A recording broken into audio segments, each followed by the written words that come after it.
YouTube, how we doing, family? It's your boy, yo, and this is another episode of the Ballpark Show. I go through every MLB game every day and try and narrow it down to the plays that I personally see the most value in. Today's Sunday, August 17th. I have 4 games and 4 props at the end, so stick around. I do this every day for free, so please leave a like, subscribe to the channel, and let me know your favorite game in the comment section below. Without further ado, let me get into today's recap.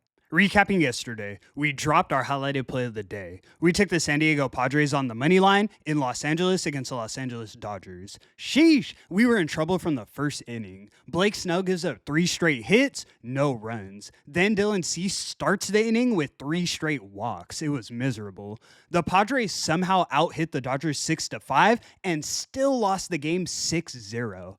I gotta get out of this cold streak and get back in that win column immediately. 2 highlighted plays today. Let's go 2-0. Without further ado, let me get into today's games.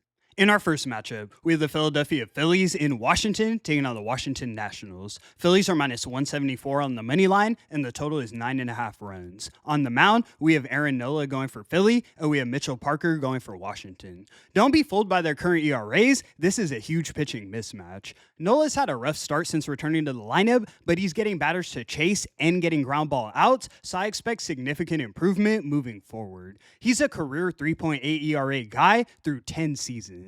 Mitchell Parker struggled through 24 starts, and my issue is he's expected to regress even further. 5.7 expected ERA. The Phillies just lost 2 in a row. I don't see them getting swept this close to the playoffs by the Nationals. I trust their bats to wake up in a big way and back up Nola. We're taking the Phillies on the run line. You can find it for minus 110 odds as our first highlighted selection. Let's move. In our next matchup, we have the Baltimore Orioles in Houston taking on the Houston Astros. Astros are minus 136 on the money line, and the total is 8.5 runs. On the mound, we have Dean Kramer going for Baltimore, and we have Christian Javier going for Houston. I have to give the advantage to the Astros in both starting pitching and bullpen, but I can't say the same about their lineup. They're bottom 10 in the league over the last 30 days, and they've been getting outworked by the Orioles this entire series. 7-0 O's the first game, then they took it to the 12th inning yesterday. If you ever watch Orioles games, you know they tend to back up Kramer. In 2025, they average 4 runs a game when he's on the mound, more than the Astros average over the last 30 days. It's a sneaky spot because obviously the O's aren't playing for anything, but I think they back up Kramer and win this game. We're taking the Orioles on the money line. You can find it for plus 114 odds as our next selection. Let's move.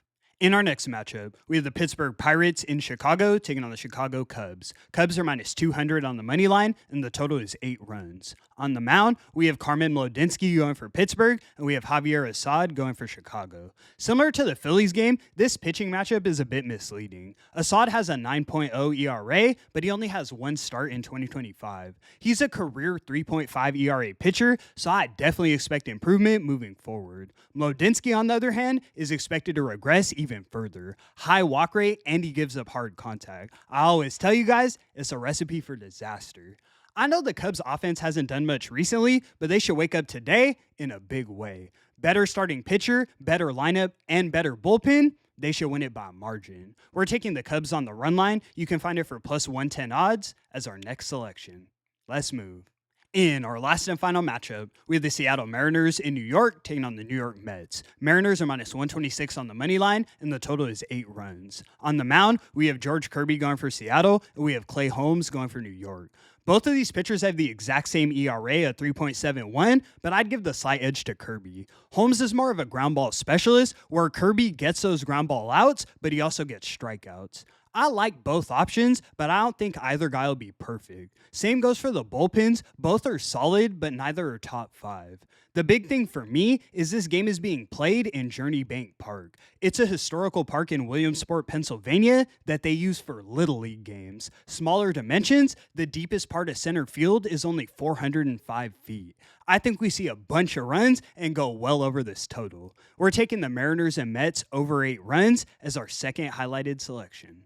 All right, guys, let me get into these props. For today, let's sweep it. First, we're taking Trey Turner of the Philadelphia Phillies to get 1 run or RBI. One of the best hit for contact guys in the league, and he's got a 1.6 OPS against Mitchell Parker.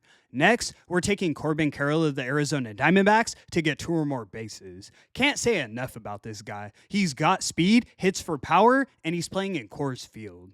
Next, we're taking Junior Caminero of the Tampa Bay Rays to get 2 or more bases. He's making the most hard contact on the team, and Logan Webb's looked shaky in his last few outings. For our final selection, we're taking Juan Soto of the New York Mets to get 1 run or RBI. Man's actually batting out of his mind. 9-game hit streak, and he's playing in a Little League park.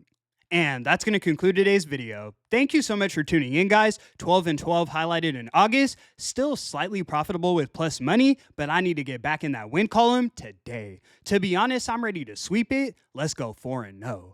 I appreciate your support so much. I do this every day for free, so please leave a like and subscribe to the channel. It's your boy, yo! And until the next one, I'm going to catch y'all. Peace.